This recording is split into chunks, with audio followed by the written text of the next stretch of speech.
You scroll through hundreds of job descriptions, but they all sound the same. You spend so much time on every application, but it doesn't seem to matter. You send off application after application, but never hear back.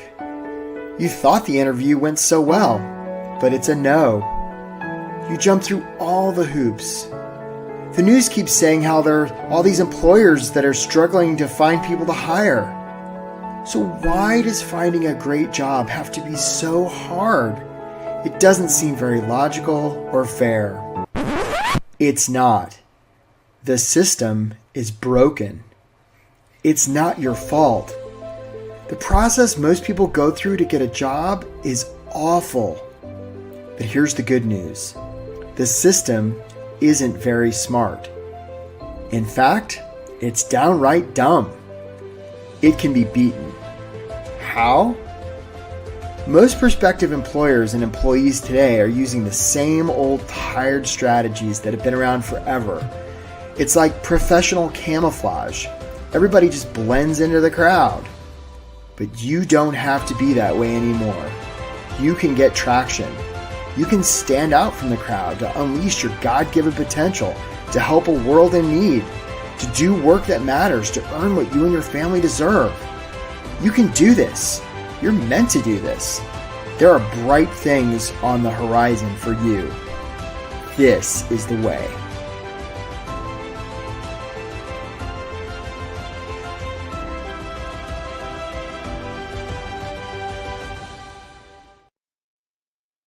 Hey there, welcome to the workshop. Get hired fast without settling, getting ignored, or losing hope.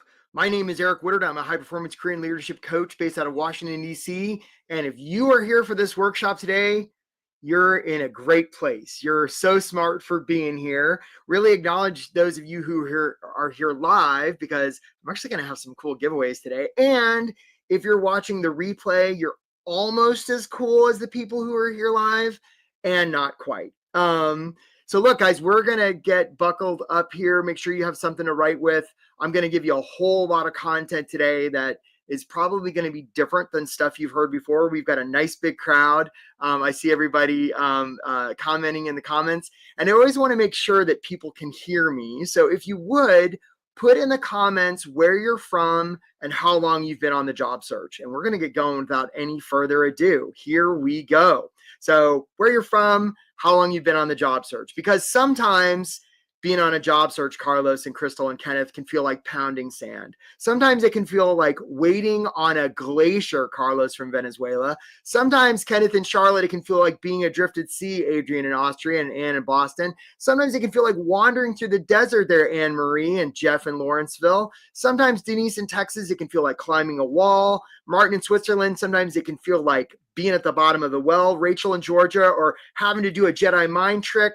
1 year, Carlos, I see it. Sometimes it can feel like being in the arena. Dominique in New York and Crystal from Charlotte. Sometimes it can feel like trying to find a sign from the celestial beings, or it can feel like looking into an abyss, right? All of those things. So I don't know if any of those extensive metaphors resonate with you, Ruth in New York and Jason in Boston, but if they do, I'm so glad you're here. Let's get this handled. So who's this for? If you're somebody who's unsure about the direction you want your career to go, if you're struggling to find ways to describe what you do, if you're uncertain if your resume is any good, if you've been wrestling with how to follow up after you apply, Sandra in Ireland, there you go. I represent Ireland. If you're tired of applying and then hearing nothing back, if you've been doing interviews that seem to go great and then you still get a big fat no, if you're trapped in a job that you really don't like and you just can't figure out how to escape, and most of all, my friends, if you're losing hope, you are in the right place. On the other hand, if you're somebody who sort of super casual about your career, not willing to do work, if you're reluctant to take responsibility for the results you've been getting, if you're just interested in a job to make money, you're sort of stuck in your ways and you sort of know a lot of stuff, you're unwilling to be authentic, this may not be the place for you. And to meet in Germany, I know that's not you. So what you're going to learn in this workshop, how to get hired fast without settling, getting ignored, or losing hope.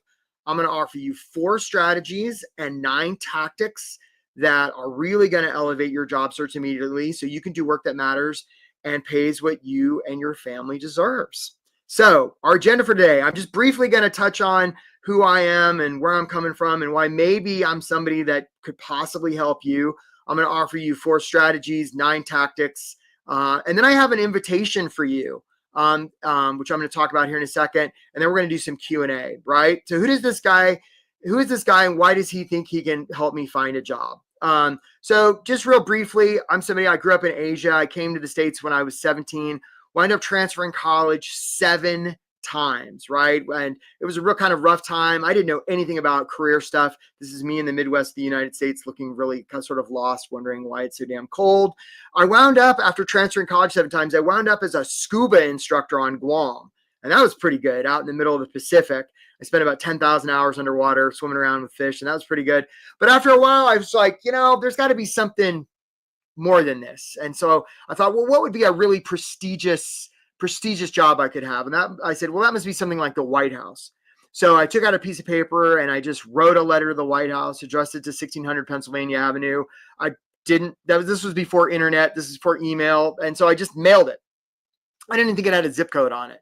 And I thought, well, I'm never hearing back from those guys. But about a month or so later, I was going past the Guam post office and they came out and he's like, Eric, you got an envelope from the White House. It's on White House stationery. And I'm like, well, that's crazy. And I open it up. And it was an internship application. Namit, I see you're doing an internship. Hey there, Jessica in Pittsburgh, right? It was an internship application. This was many years ago. And I filled it out, and because I didn't know what the hell an internship was, but I filled it out, mailed it back, and I figured I'm never hearing from those guys. But that got me thinking. I applied to some grad schools, and I got into a few. Wound up, I actually got into one here in Washington, D.C., GW. I sort of landed with a big bushy haircut and like a backpack and was like dumpster diving for furniture. And I was out running past the White House one day and I said, those White House bastards, they never even bothered to let me know about that internship thing. Like, what's up with that? So I found a payphone and I put in a quarter and I called them and I said, hey, you White House bastards, what about that internship thing? And they said, is this Eric from Guam? And I'm like, yeah, but I'm in DC now. They're like, man, we've been trying to get in touch with you. You start in the First Lady's office on Monday. I was like, well, that's interesting. So I took the metro, I got a haircut and I bought a suit and I showed up. Now, look, folks, I don't know if your politics are the same as mine. I know we're in a lot of heavy duty political stuff right now, but just to show you how old I really am, this is back during the Clinton administration. And I went to work as an intern for Hillary Rodham Clinton. She was a great boss, right? And I wound up getting hired on her staff in Hillary land, right? Spent a lot of the administration in her office, wound up following her to the US Senate, where I was with her all 8 years. And then I followed her to the US State Department, where I did a bunch of UNESCO stuff. And then eventually I left Hillary land and became director of fellowships and internships at the Smithsonian Institution. And sort of all during this time, helping people with their careers, figuring out my own career. I saw a lot of these same patterns over and over and over. Helped a lot of people get jobs, gave a lot of speeches, done a lot of coaching, written a lot of books, have all kinds of fancy pieces of paper and degrees and certifications, have glowing testimonials, and you don't care about any of that. Because what you're asking yourself right now is, can this guy help me? I woke up this morning thinking, is today going to be any different than any other day? And can this guy help me? And I'll be like, yeah, that's right, Al. I became the scheduler. That's exactly right. Good intel on that, Al. Right? So, yeah, can I help you? Well, I don't know. Let's find out. Right?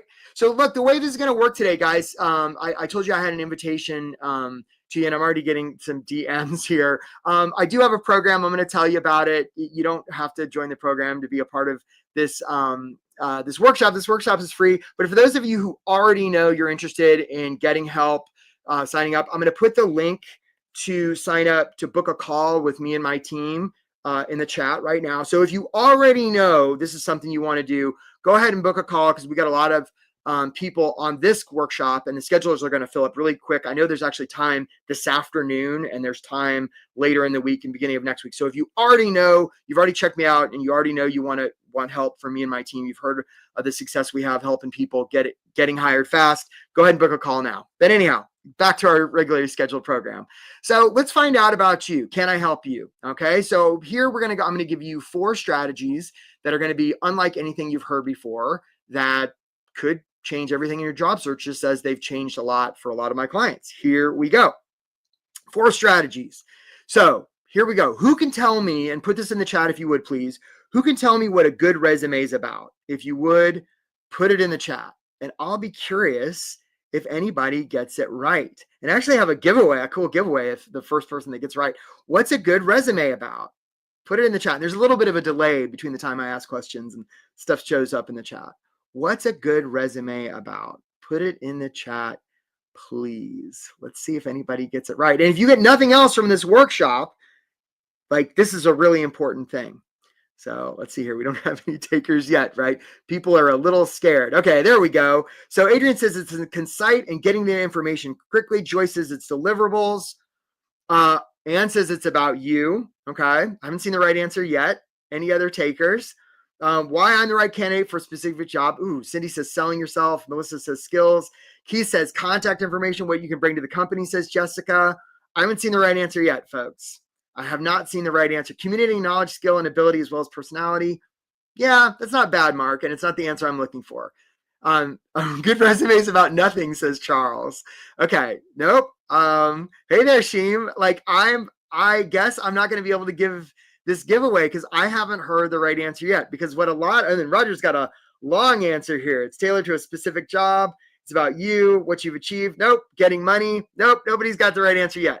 A lot of you are saying a good resume is about you, and that would be incorrect. A good resume is not about you, my friends. A good resume is about them.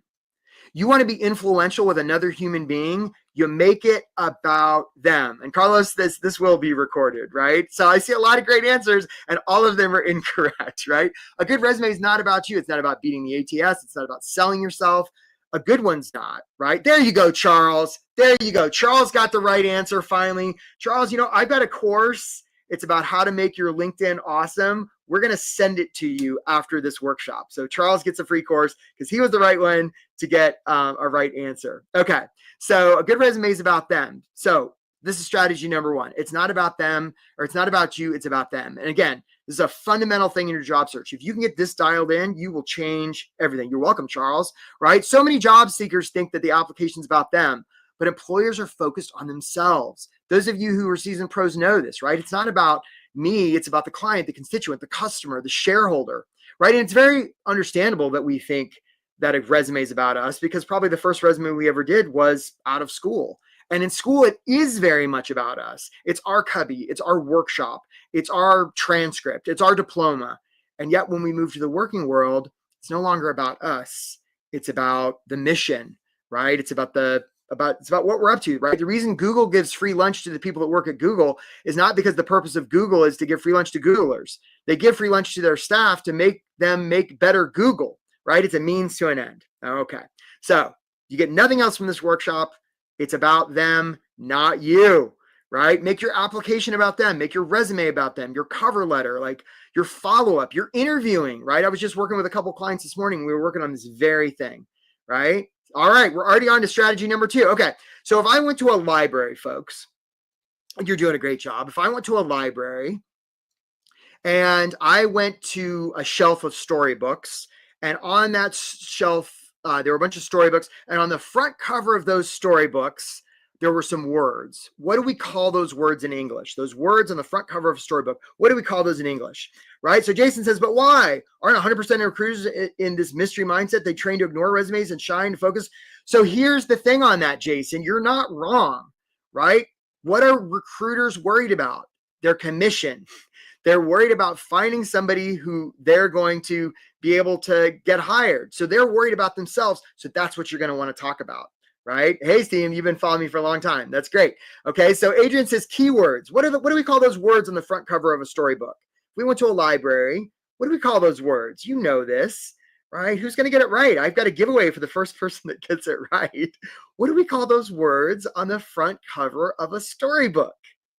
What do we call those words? You know it. It's the books. And I know there may be there you go, Heidi. Heidi's the first one I saw. Heidi gets the free course on LinkedIn. Very nicely done, Heidi. Okay, we'll be sending that to you. Okay, they're called titles. Now, isn't it interesting that that's the same term we use to label people in the workplace?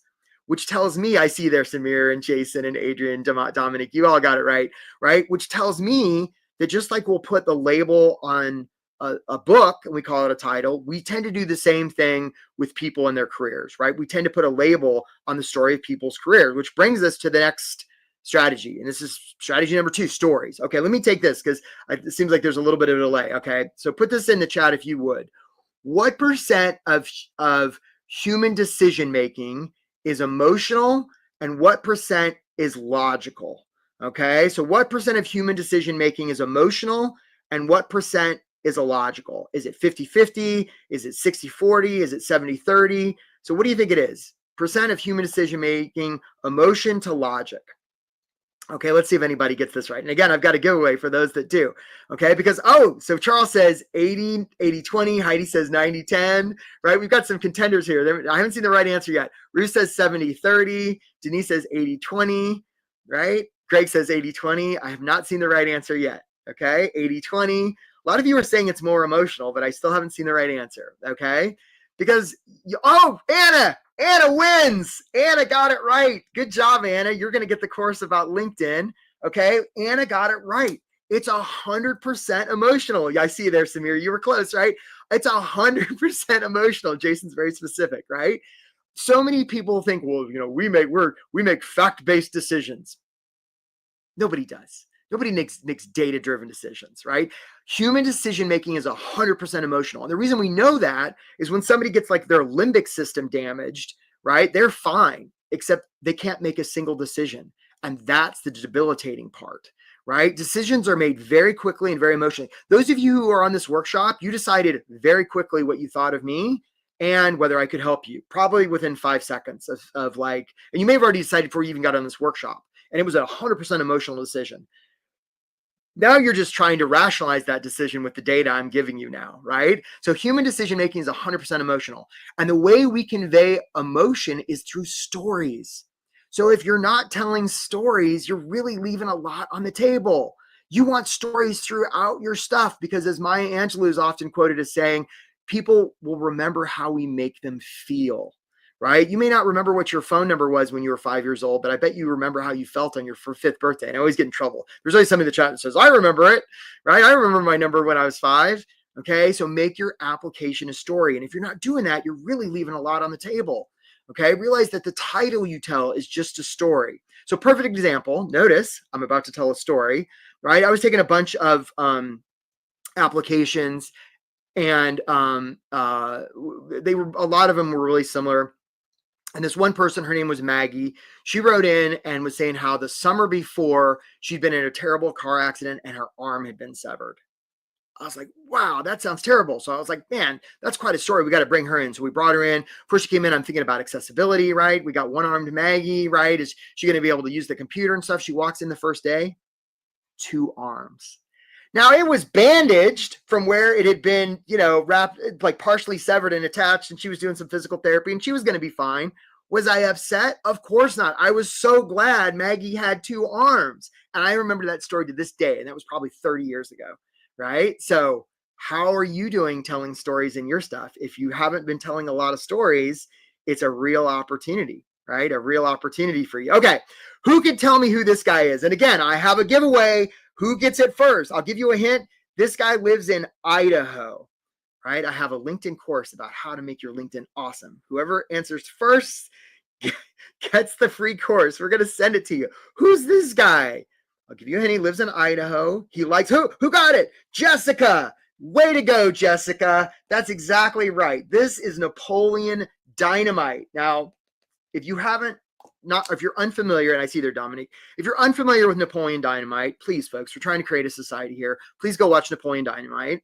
Stop your job search and go do that. And for those of you who haven't seen it, Napoleon's a high school kid. In this particular scene, he finds himself on stage in front of the entire student body, and he's managed to get a cassette tape up to the sound booth, but he's on the hook to do like a performance of some kind, completely impromptu.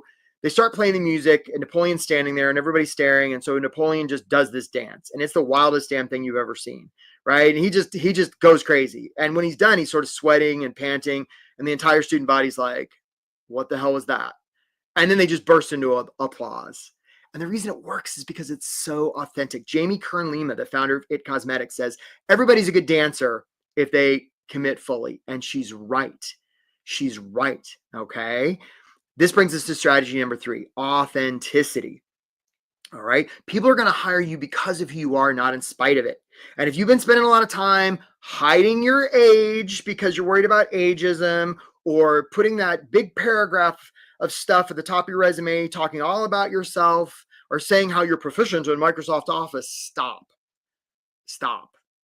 You don't have to tell me how it's not working, because I already know, right? People are going to hire you because of who you are, not in spite of it. So many try to be perfect, right? And here's an answer for you, right?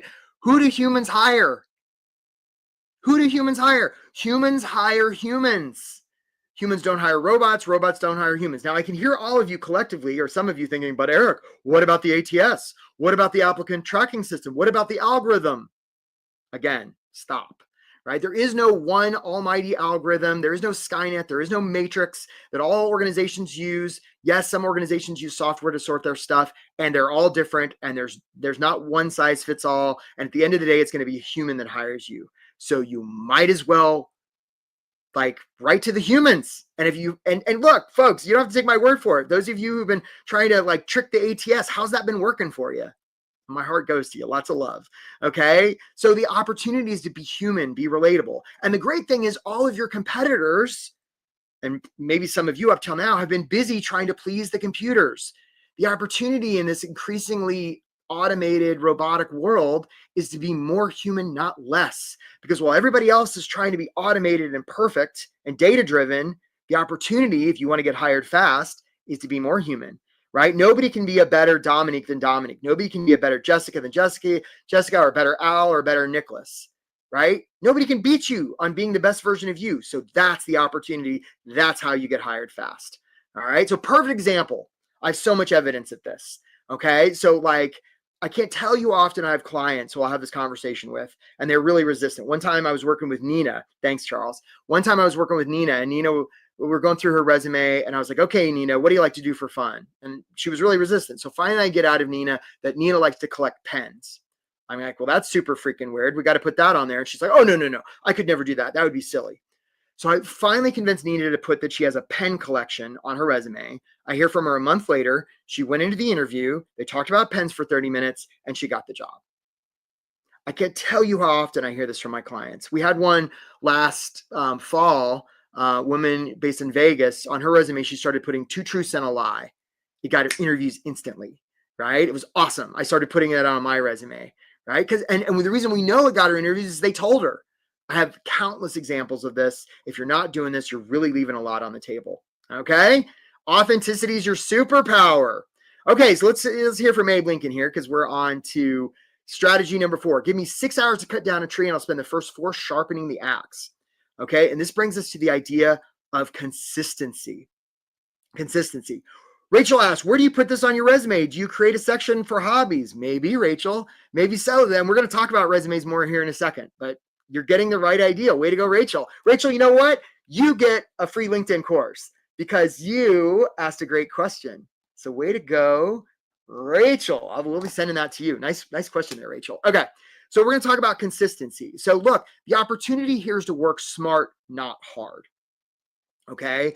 Like, and then once you're welcome, Rachel. Like, and then once you get up to speed, right, then you scale, right? You bring things up. All right. The opportunity is to iterate. If what you've been doing hasn't been working, you know what the definition of insanity is, right? There's no such thing as a failed experiment. And what you guys are up against is there's nothing wrong with you, Al or Nicholas or Charles or Rachel or Olunif. Sorry if I'm mispronouncing your name, right? There's nothing wrong with you, right? The results you're currently getting are perfectly attuned to your current system. So if you want different results, the opportunity is to adopt a different system. Now, a lot of you this has been your system, right? It's like, it's like a kitty, like you got the steering wheel and the sticky button and the gear shift. And and I got to hand it to you guys. You've been doing a lot with this. And you're sitting there wondering, steering your heart out, wondering how come you can't get traction. Well, the reason is this.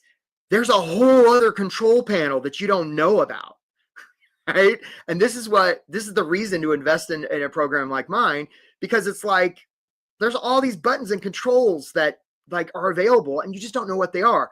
There's a setting that's going to get you hired fast. Now, we don't know exactly what your setting is going to be, but we have a pretty good idea. And if the setting that you've been using hasn't been working, the opportunity is to pick one that does. So just want to show you an example. I'm going to show you a quick video from Kay. Kay was on a group call that we do. It's part of the coaching program. And in real time, this happened. It's pretty cool. This is really short. Take a look. Path, man. Keep on the path.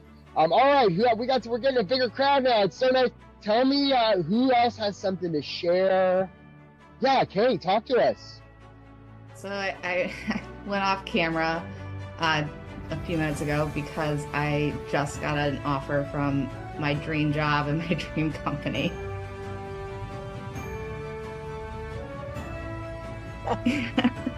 So real time, it happened just now. So on, thanks, Eric.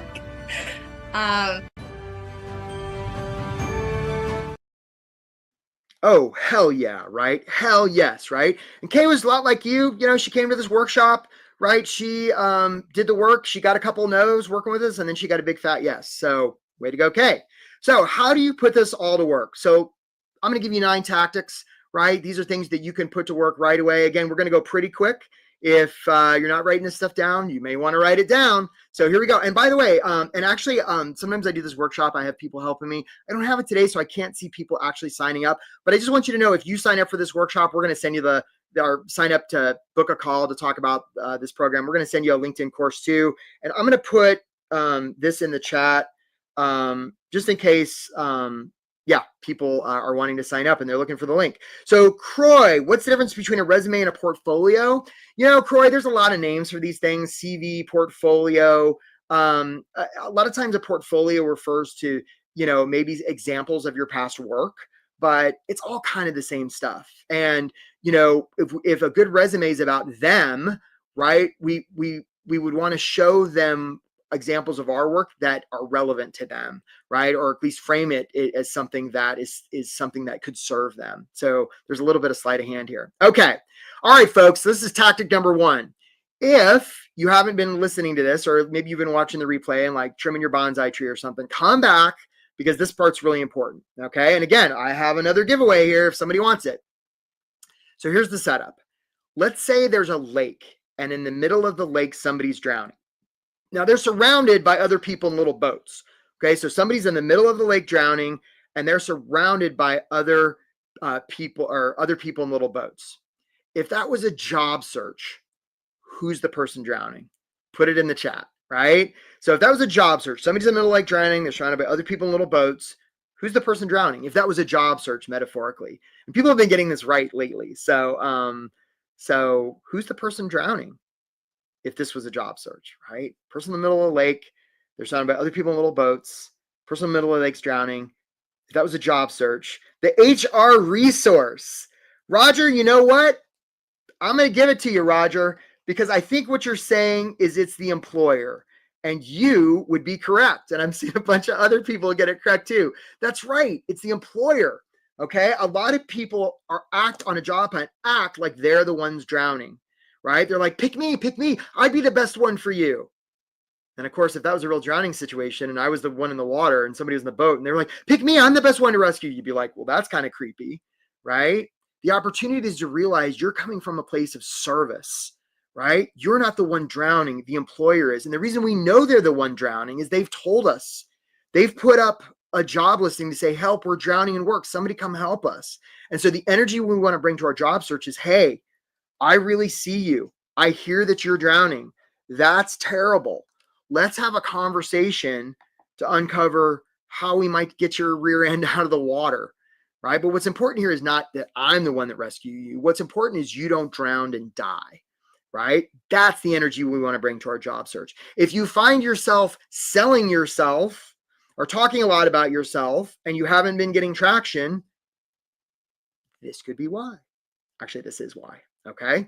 All right. On to tactic number one, so this is tactic number one, mindset, right? They'd be lucky to get you. Realize you're approaching from a place of service, right? Nobody wants to be sold, right? Selling people's creepy. We've gone over this historically, in fact, right? Nobody wants to be sold. And even buying people's even creepier. Don't be that person, right? Come from a place of service. Okay, here we are on tactic number two. So Jess says, what would be better to tailor your cover letter to be more personal and leave resume professional?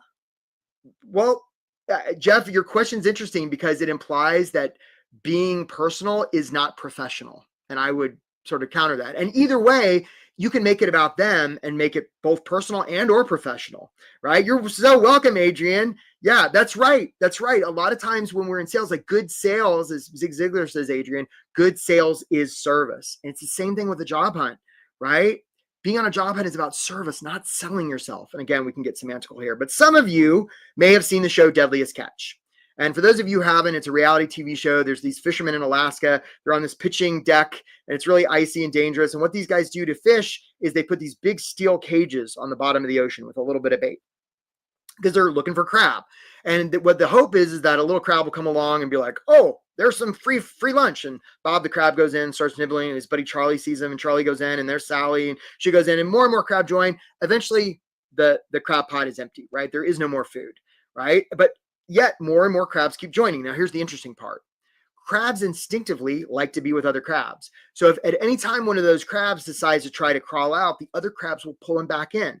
They'll even pull off one of their legs. They'll even do a crab murder to keep their buddy crabs in because crabs like to be with other crabs. And of course, the most dangerous part is everybody gets pulled up for dinner.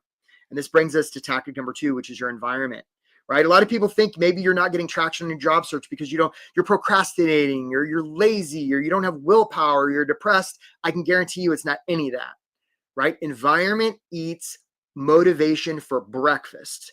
So if you're not conscious of your environment, the media you're consuming, maybe your family, as much as they love you, they're trying to get you to settle, all of it combined, it really matters, right? You're okay there, David. Don't worry, man. Some of, us have heard of the idea of reference groups, right? And the idea of a reference group is where the average, income, weight, education of the 5 people we hang out with most. So if you're hanging out with a lot of people that are dragging you down in your job search, it's something to look at. It's part of the reason you want to have a community of people who are on the path with you. It's something we offer in this program that I offer here, right? Most people don't even consider it. It's a huge mistake, right? Your environment has a huge impact, bigger than any of us imagine. You want to be intentional about it. You want to safeguard it. All right, on to tactic number 3. It's hard to hit a blurry target. This brings us to the idea of clarity.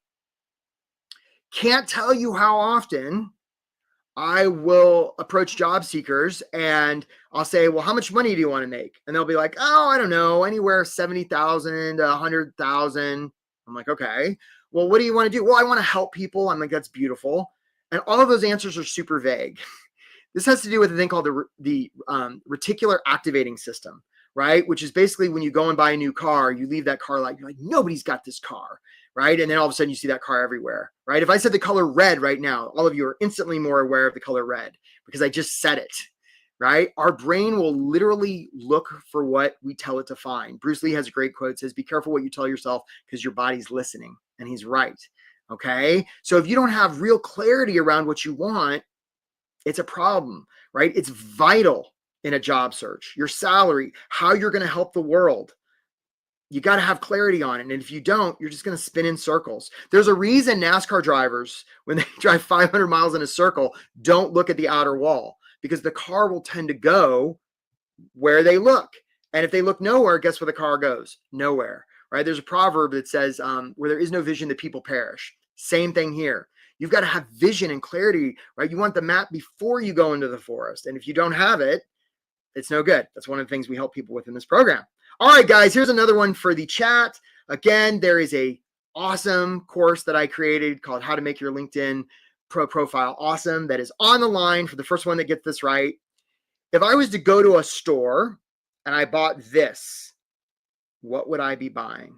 Put it in the chat, please, if you would. What would I be buying if I put this, if I went to a store and I bought this? What would I be buying? Put it in the chat if you would, please. Let's see if anybody gets it right. So Melissa says a drill. Kenneth says a drill. Norma says a drill. Melissa says a drill. I see a lot of drills. What would I be buying? Well, you're not wrong, but that's not the right answer, right? If I went to a store, yeah, it's missing a battery, says Roger, right? A tool, a screwdriver. What am I actually buying here? Crystal, it's not a bad answer. So a lot of you are saying I'm buying a drill or a tool. Some of you have noted there's no battery. Aki says a job. So here's the thing. What I'm actually buying is a hole. Because nobody needs one of these things sitting around their garage, right? Nobody needs one of these sitting around the garage. What they actually need is a hole. Yeah, I see there, Anne-Marie. Not bad, right? And actually, I don't need a bunch of holes in my walls. What I actually need is a place to put the hook. And actually, I don't need a bunch of hooks hanging out of my walls. I'll gash my arm open. What I actually need is a place to hang the photo. And actually, I don't even need a place to hang the photo. What I want is the feeling I get when I look at the picture of my family that I love so much, that's hanging on the hook, that's in the hole that was made by the drill. Okay. And this brings us to tactic number 4, which is giving them safety. A lot of job seekers are just obsessed with themselves, right? They're talking about themselves. They're talking about how great they are. Their resume is all about them. They have that big, thing of text at the top of the resume that's a big paragraph about them. It's just a hot dumpster fire. Some, right, job seekers, especially ones that have seen this workshop, are actually talking about the employer, and that's great. Sometimes what I see is when people watch this workshop and they go off and they come back 6 months later after they've been job hunting and they say, Eric, I tried all your stuff and it hasn't working. And I'm like, well, show me. They're talking about them, but what they're actually talking about is the drill. And what we really want to talk about is the thing that keeps the employer up at night when they're going to sleep looking at their ceiling, right? If we can get to that black swan, if we can get to what they really care about, what they like, want, or need, if you can be the one candidate that's talking about that, see how this is so much more powerful than like ATS and hiding your age and, concealing part of your job history, worrying about the gap, right? This is how you get hired. Okay. What keeps them up at night? Okay. How can they feel seen, heard, and understood? Hey, John just booked a call. Way to go, John. You know what, John? You are going to get a free LinkedIn course. Nice work. Way to go, John. Thanks for booking that call. And guys, if for some reason you book a call and I don't see it, please know that I got your back on that. I'm sending you the course. Don't worry. Okay. So you're buying a way to make the whole. That's right. That's right. Yeah. Yeah, you're not buying the whole, right? What you're actually buying, Nora, is the feeling that you get. How do you get them to say that actually? Well, you don't, Adrian. A lot of times this has to do with research, right? You have to do a little research to find out what it's going to make them feel seen, heard, and understood. And your resume summary, well, first of all, Melissa, I'm not sure you need a resume summary because that implies that they don't have the agency or time or willingness to actually read your resume. It's a little bit of enablement. And if you were going to put a summary, it would absolutely talk about them, 100%. Okay, so speaking of resumes, Melissa's right on time. Melissa, you know what? I'm going to send you a LinkedIn course because I like your question. Melissa, way to go, Melissa. Okay, so this is a resume. Now, look, my resume is sort of like the model home of resumes. Okay. And when I say resume, I'm talking about paper. Yeah, you bet, Melissa, right? I'm talking about paper. This is your cover letter. This is all of it, right? You want to make your stuff about them. So many people focus on making their resume look like everybody else's, right? I don't know, some of you may be using teal. I can spot a teal resume about 9 miles away, right? You don't want your stuff to look like everybody else's. If you're trying to show them that you're remarkable, that you're exceptional, they're going to believe what you show them much more than what you tell them, right? And Melissa, that's why like summaries aren't great, because that's you telling them about a bunch of stuff. And the opportunity instead is to show them. Showing is way much more powerful. Realize that a resume is just a communication piece, and it matters where you send it, to whom you send it, how you send it. And so you want to send it in a way that they cannot ignore. And the thing that's going to mostly make it something they cannot ignore is to make it about them. Okay. So for instance, I've got hyperlinks in my resume. Not a huge deal, right? But something that people rarely use. And are people going to click those hyperlinks? I have no idea. But it shows them I know how to use technology, right? So it just stands out, just different. But a human never sees it unless it gets past ATS. Jason, I love you, man. And that's such an interesting story that you're buying into, right? It's an interesting story, Jason, that you're buying. Jason, I'm sending you a LinkedIn course, right? Because my heart goes to you, right? Those of you who've been obsessing about ATS, stands for applicant tracking systems, right? Who have been worried about ATS, who have been bending over backwards about ATS, who have bought into the story that a human never sees it unless it gets past ATS. I send you lots of love and light. And my invitation to you, stop buying into that story. How's it working for you? I already know. And when my clients become human and reach out to humans and follow up in a human way, changes the game.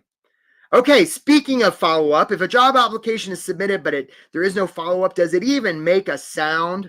I would humbly suggest it doesn't.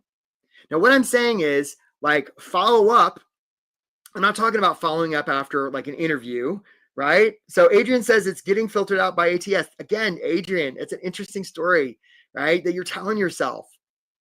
It's not. It's the issue is it's not getting seen by a human for whatever reason, right? So rather than try and please the ATS, what we want to do is we want to find live humans. We want to circumvent the ATS, and it's not that hard. And some of you, right, are saying, oh, but Eric, how do I follow up? I don't know who to follow up with. I have a course for that.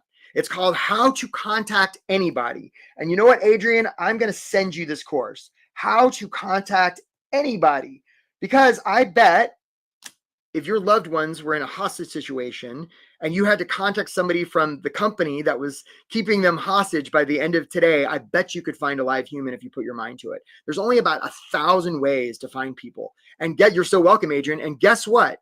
When we follow up, we don't say something like, just wanted to check in, just wanted to know about your timeline, really excited about the opportunity, because that's all about us. We want to make it about them, right? You want to get a quick response to your follow-up? Talk about them, right? It's not that hard. That's right, Adrian. Really acknowledge you, right? So, and some of you are like, ooh, but following up is pushy, isn't it? Remember, they're face down in the water drowning. You're in the boat. If you splashed them and said, hey, buddy, are you okay? And they didn't reply, you wouldn't be like, don't want to bother them. And you know what? They even said it in their job description, no follow-up. We're going to be willing to offend in the name of service, right? We're going to be willing to flip that person over, splash them, maybe even lock lips and start doing mouth to mouth. And if the person comes to and is like, lady, I was just snorkeling, we can be like, my bad. But we're willing to offend in the name of service. What they think about us is none of our business. We are not here to please. We are here to serve. You bring that energy to your job search, you're going to get hired fast, just like my clients. Okay? Initiative is rewarded, right? Show them, don't tell them. What is your opinion of self-evaluations by the employer after you apply for the job? Yeah, Ruth, I mean, it's an interesting question. Like, I would just make that self-evaluation all about them, right, is what I would do. Yeah, and that sort of sounds crazy, but it's actually easier than you might think. So perfect example, right? There's a guy named Darren Hardy. Notice I'm telling stories. A guy named Darren Hardy, some of you may know him. He used to publish Success Magazine, a redheaded white guy in a shiny suit, right? He used to be a realtor. And when houses came on the market and, their contract with their existing realtor expired, Darren would show, a lot of people would call mid-morning. Darren would show up about 5 a.m. in a full suit with a clipboard, knocking on the door. They'd open the door. They'd be like, who the hell are you? He'd be like, I'm Darren Hardy. I'm going to sell your house. And if they didn't sign with him then, around mid-morning, he'd send a big fruit basket. And early afternoon, one of his associates would show up with a sold sign. And Darren said he lost about one out of 5 for being too aggressive, and he got the other 4, right? We want to show them that we care, right? So much more powerful than telling. All right, folks, this is another one of those ones that you really want to pay attention to. This is tactic 7, all right? It's about networking. Some of you, if I said, okay, folks, right? If I said, how many of you, right? If I went to your address book, right? Your Google contacts or something like that. Alessandro, I don't know if we're going to share the replay. We might, we may be following up with you, asking you if you want to follow up. And Alessandro, you know what? You could book a call with us. Alessandro, I am going to put the link in there for that. And Alessandro, you are going to get that course about how to contact anybody. All right, Alessandro, so glad you're here. Thanks for asking. Okay. So, networking, right? So if I went to your, Adrian, I hear you about that. So if I went to Adrian or Alessandro's or Ruth's address book, right? And I asked each of them, I said, okay, folks, let's say there's 1,000 people in there, or maybe in your address book, I said, let's say there's 1,000 people. And I said, how many of these people know you're on a job search, right? You might say, oh, well, like a good number, maybe a third. And I would say, that's fantastic. How would they know? And you'd say, well, I posted on LinkedIn maybe a month ago. And so I'd said, so all of those people would have had to go into your LinkedIn account on that day to your profile, and they would have had to remember it and still assume that you're still on the job search from a month ago. And this is when you sort of get squirrely and you'd be like, yeah, I guess, right? This brings us to networking. For most of you, this is the game changer. A lot of times when people join my program, this is the thing that makes the difference, right? People have been on the job hunt for a month or 2 or 6 or 18, right? When they start asking for help. Some of you have seen the Academy Awards and you've seen movie stars get up there and they win a big prize and they say, you know what? I got nobody to thank. And sort of awkward and quiet, and they play this music. No, that doesn't happen, right? They get up there and they got to thank this person, this person, this person. They play the music, trying to get off stage. Like, no, I got more people to thank. When we ask people for help, it's a gift, right? Hey, Ginzel booked a call. Way to go, Ginzel. You are going to get a LinkedIn course. Nice job. Okay. When we ask people for help, it's a gift, right? It's a gift. So those of you who've gotten squirrely about like asking for help, like this is the kind of thing we help clients with, right? And a lot of times clients come to us and they're nervous about it. They're afraid to ask for help or they don't know how. This is how we take care of that, right? Asking for help is a gift. When we ask for help, it makes us strong, not weak. And remember, there's one reason they're going to hire us, folks. One reason. It's not your experience. It's not your skills. It's not who you know. It's not your education. It's that they trust you. And the best way to build trust, Brené Brown has taught us, is through vulnerability, right? Vulnerability. How do you network if you have a job, but you're looking for a new job? It's a great question, Anne-Marie. So sometimes there's politics, right? Sometimes you're in a job and there's politics around. You're not wanting to let your current employer know. There are still people you know that you can trust, that you can reach out to that aren't connected to your current job, Anne-Marie, that you can say, hey, I'm sending this to you in confidence and I need your help. Absolutely. Those people will be so happy to get that message. And if they're not, they'll let you know, right? We're going to be willing to offend in the name of service, right? There's some organization out there, Anne-Marie, that needs you desperately. And we're actually shortchanging the world by not putting you out there to help that organization. That's the way to think about this, right? You want to have a system for your follow-up, right? Doing one-offs is sort of like line fishing, right? You got to go to the right bait on the right fish at the right time, the right place at the right depth. I mean, man, it might happen, Norma, and it could take a long time. So the opportunity is to filter the ocean, right? We want to have a system that makes this effortless and consistent and reliable and effective, right? All right, guys, we're in the home structure. This is tactic number 8, interviews. All right, so you guys have been such a great crowd. Here is the best interview advice in the world. Are you ready? Here it is. You may want to write this down for your next interview. Well, first of all, here's a little tip. When you go in an interview, don't perform, connect. That's another one. But here's the main one. Don't answer their questions. All right. A lot of you are going into interviews and you're worried about answering the questions right. I hear you there, Dominique. Right. I hear you. Right. You're worried about getting the questions right. Here's the thing. If the one reason they're going to hire you is they trust you, right? It's not any of the information they're going to get from your answers. The reason they're bringing you in for an interview is to make mouth noise, to get you to make mouth noise so they can evaluate your mouth noise to judge if you're trustworthy. If we had a universal translator at every interview, right? Every question would be translated. They'd be like, well, tell me about yourself. And I'd go, blah, blah, blah, blah, and be like, can I trust you? Right? And they'd say, well, like, tell me about a time you made a mistake. And I go, blah, blah, blah, can I trust you? That's really the only question they're asking in different ways. But they're too chicken to say, can I trust you? And even if you said yes, they wouldn't believe you, right?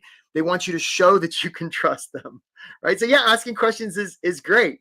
Sometimes a candidate can be overqualified. Okay, let's come back to that, David. If I forget that question, I hope you'll remind me because that's a great question. And David, I'm going to send you the LinkedIn course because that's a great question. Okay, so instead of like answering their questions, focus on giving answers and telling them stories that are going to make them feel seen, heard, and understood. That are going to build trust. That's what you want to do. Okay. Absolutely. And asking questions is great, Trisha, as long as they're not homework questions, right? Like you don't want to be like, like what's the square footage of your office? And the guy's like, I don't know, right? You want to ask them questions that make them feel safe. Like, what do you like best about your job? Or where do you hope to be in a year? Or what would it take to double your success? Or what have you tried that hasn't worked? Because those are also great questions to follow up on after the interview. Instead of saying, hey, I hope to hear back, say, hey, you mentioned this. Here's a resource for you. All right. Don't answer the questions, right? You want to, because really interviewers are just trying to figure out if they can trust you. Okay, final tactic, guys. You guys rule. You guys rule. Okay, so let's talk about offers. A lot of job seekers, right? I'll say, hey, like, how's your job out? And they say, well, I've been really particular where, you're welcome, Dominic. I've been really particular about where I apply. I'm like, why on earth would that be? Well, they'd be like, well, you got to understand, Eric, if I get the job, then I have to say yes. And I got to move my family to Connecticut and, blah, blah, blah, blah, blah, and maybe I'm not qualified, blah, blah, blah, negative default future. Here's the empowering thing to realize. Two things. One, you don't have to worry about whether you're qualified for a job or not. They will have an opinion. Okay. They'll know. They'll have an opinion. And even if you are like, yeah, it's what they think. So you can get rid of that right away. And two, you don't even have to worry about whether you want a job unless and until you get an offer. Because until that happens, you really don't know whether you want it or not, because you're just sort of negotiating with yourselves, right? So the opportunity is to apply liberally from a place of service. When you go through job boards, rather than ask the question, do I want this job or am I qualified for this job? Ask the question, what's possible for them? And could I be part of the solution to help them make that possible? If you put that framework on it, game changer. Apply from a place of service. Okay, folks, so you want to write all this down. I'm going to pause here for a second, right? Pause here for a second, because some of you are hearing this and you're like, well, this is stuff I've all heard before. And if that's you, cool, right? Some of you are hearing this and you're like, you know what? This is new. This is different. This is different. Some of you are like, you know what? I've been waking up every morning hoping for something to be different, to get some sort of new information, some sort of secret. I've been waiting and waiting and waiting and waiting and waiting and waiting. And I invite you to consider, what if this is it? What if this is the thing you've been waiting for? Right? It has been for a lot of people, and it can be for you. Okay. So here's what some of you guys are worried about. And I'm sure I'm missing some. Some of you are worried about your age. You're worried your resume is no good. You're worried you can't do cover letters, or if you should even do one. You get ghosted. You're worried about the ATS. You're saying, boy, this is different than the last time I applied. In the past, I've never had to look for a job before. It just happened to me. Some of you are worried about your LinkedIn profile being bad. Some of you are worried about money. They can't pay me enough. Or you're listening to this program right now and you're like worried, oh, I could never afford getting help from a guy like Eric. We're going to talk about that, right? Some of you are worried you don't have time. Some of you are worried you don't have the experience. Some of you are convinced you've been blacklisted in the industry, and that's what's going on, right? Some of you are worried about what other people are thinking. You think everybody's talking about you and making fun of you. Some of you are worried about how you do in an interview, right? You've gone to 5 interviews, and you've been the runner-up 5 times. Some of you just hear nothing back. You're like, how do I even get attention? Some of you are changing industries. Some of you are blaming the market. Some of you have lost confidence. Some of you are desperate to get in touch with recruiters. I don't know which of those is true for you, or maybe it's something else. And if you're trying to figure that out, this is the solution, right? This is the solution. Yeah, I see Adrian worried about being filtered out by the gatekeeper, not the hiring manager. I hear you, and you're not wrong, right? And so if you're wondering how to operationalize all this, we help people with that, right? I've got a program. It's called Get Hired Fast, right? It deals with these exact things: mindset, clarity. I'm going to make this big because my eyes are getting old. Speaking of old, right? Mindset, clarity, consistency, narratives, resumes, cover letters, follow-up, networking, interviews, offers, all the things that we've talked about here, right? All these things we help people with, because you're probably hearing this. And, some people hear this and like, well, I can do all this on my own. Well, how's that been going? And if that were true, wouldn't you have already figured it out, right? Here's what's possible for you, right? This is April 22nd when I'm recording this, all right? What if you got hired by the 4th of July, right? How would that be for you? Okay, because here's the timeline. When we work with people, the first couple of weeks, we're going to get your resume squared away. Next couple of weeks, we're going to get your follow-up squared away. After that, we're going to talk about networking, right? We're going to do all sorts of things. We're going to talk about follow-up. We're going to talk about how to do your interviews, so that by the 4th of July, if you haven't already landed a job, you're going to be damn close if you do the work, right? If you do the work. Yeah, that would be the best of the 4th of July, Natalia. That's exactly right, right? So that's the opportunity for you. And even if it's not the 4th of July, like what if it was like, before your kid's school started in September or August, before your family went on vacation? I just want you to know that this is all possible for you. Some of you are like, well, but this guy doesn't do my industry, or doesn't do my level, or he only works with young people or old people. Do I work with your industry? Do I work with your level? Yes. I can't think of an industry I haven't worked with, or my team hasn't worked with.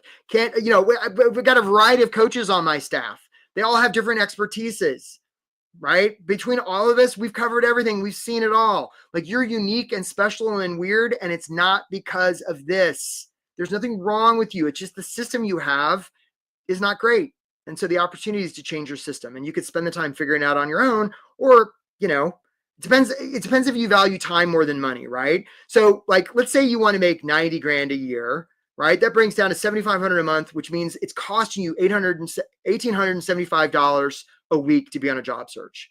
120 is costing you 2,500, 1,500 it's costing you over $3,000. If you want to make 180 grand, it's costing you nearly $3,750 a week to be on a job hunt.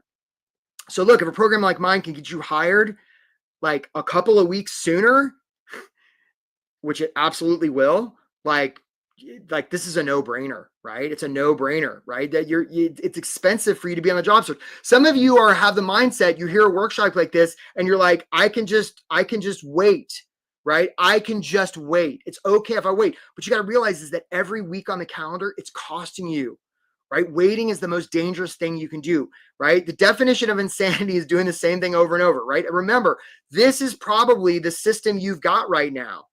And I got to hand it to you, folks. You've done a lot with this system, and you could spend the time to figure out a better system, or you could just invest in working with a program like mine, and you get the full control panel. So like, I'm not even asking you to make the investment, right? All I'm asking you to do is schedule a call. Let's talk to me and my team, right? Here's the link. I'm going to put it in the chat, right? The calendar's already been filling up. So if you haven't booked a call, we've got time this afternoon. We've got time tomorrow, right? This is just to explore what's possible for you.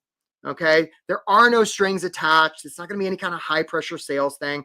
I will say though, if you book a call, please show up, right? Those of you who've been on the job hunt know how much it sucks to get ghosted or to have somebody reschedule at the last minute. Don't be that person, right? We really care about the people we work with. If you book a call, like, we're going to go to war for you, right? On that call to figure out how we can help you. And so if we're more committed than you are, please don't book a call.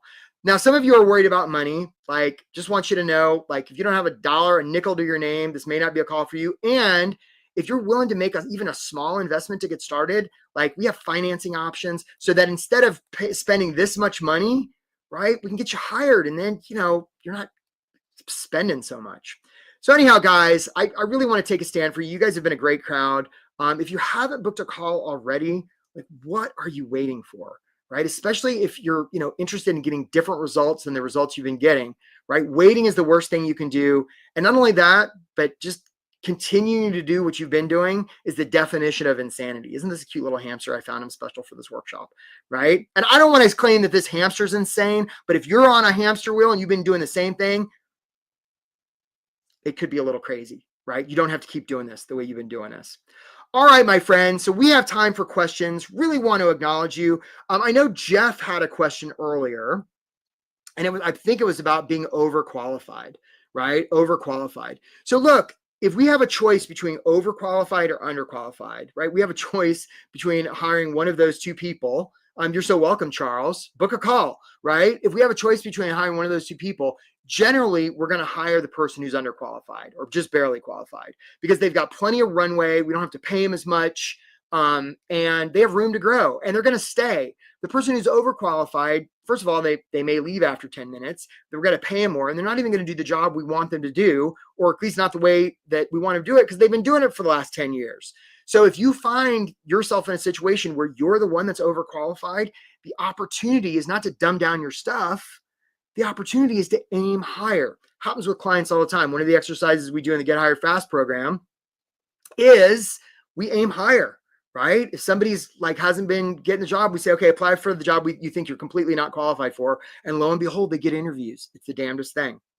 All right, let's see here. I got another question from Melissa. Should we use different resumes for different types of job? Melissa, it's a great question. And the answer is, of course. If a good resume is about them and we send that resume to more than one employer, at least one of those resumes is going to be misaddressed. So we would never want to do that, would we? Right? Of course you want to customize. Now, that can feel overwhelming. You're like, oh, I have to do a new resume for every job.